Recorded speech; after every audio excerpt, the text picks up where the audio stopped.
From unmade beds to lights that switch on and off, the Turner Prize is the modern art award which likes to cause a stir. Tonight, we can reveal which 4 artists have made the shortlist this year. Our culture editor, Matthew Cain, is in Gateshead, the city that will host the exhibition. Matthew.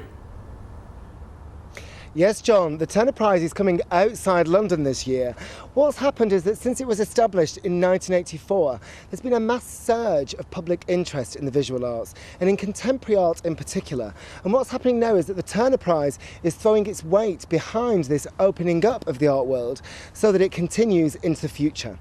So the Editor Prize is coming to Gateshead. The nominations for this year are Karla Black for her solo show in Berlin, as well as her contributions to several group shows, Martin Boyce for his show in Zurich, Hilary Lloyd for her exhibition at Raven Row in London, and George Shaw for his exhibition, which is happening at the moment right behind me in Baltic. Possibly the most accessible work on the list, George Shaw is a painter whose subject matter is the bleak Coventry council estate on which he grew up. But by painting in the Humbrel enamel paint reminiscent of children's model toys, he infuses these images with a sense of possibility. One of 2 Scots nominated this year, Martin Boyce produces work which relates to and transforms the space around it. I'd kind of thought of these rooms as an abandoned garden. There was something, with the windows open, you had this kind of breeze passing through and it was completely empty. He creates atmospheric sculptural art inspired by modernist design history. The overall effect is one of sorrow or melancholy.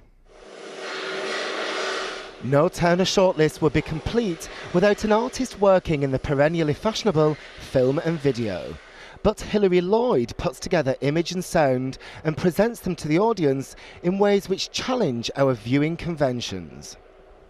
And perhaps destined to play into the never-ending is it art debate is the work of Karla Black.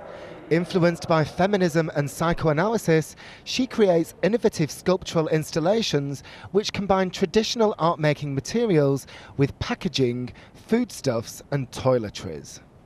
These are artists who've been working for 15 or 20 years, doing good work all the time.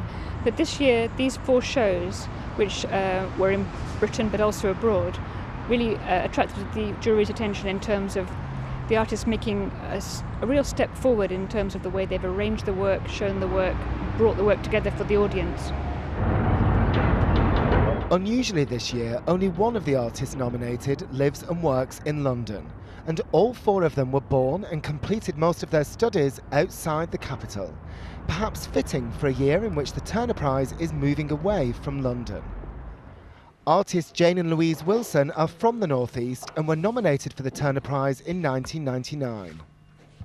Really, you feel like there's a lot of artists making work in the regions, and there always has been. And of course, there's the gallery epicenter in a way in London, but actually, production happens outside, and I think it's really important that it's acknowledged. This acknowledgement won't be lost on Baltic's almost 4 million visitors so far, many of whom are conscious of a north-south cultural divide. The more that we can develop the arts and the culture, the better, and the more that the links made between ourselves and London and other parts of the country, the better for us as well. The South are beginning to realise what the North has to offer and are beginning to explore beyond their own boundaries. And what a wonderful thing for art world to realise, to explore beyond their own boundaries here in the North East. But in order to see all 4 artists' work, the residents of the North East will have to wait till October, when the nominated exhibitions will be adapted for the special Turner Prize show in the gallery spaces of Baltic.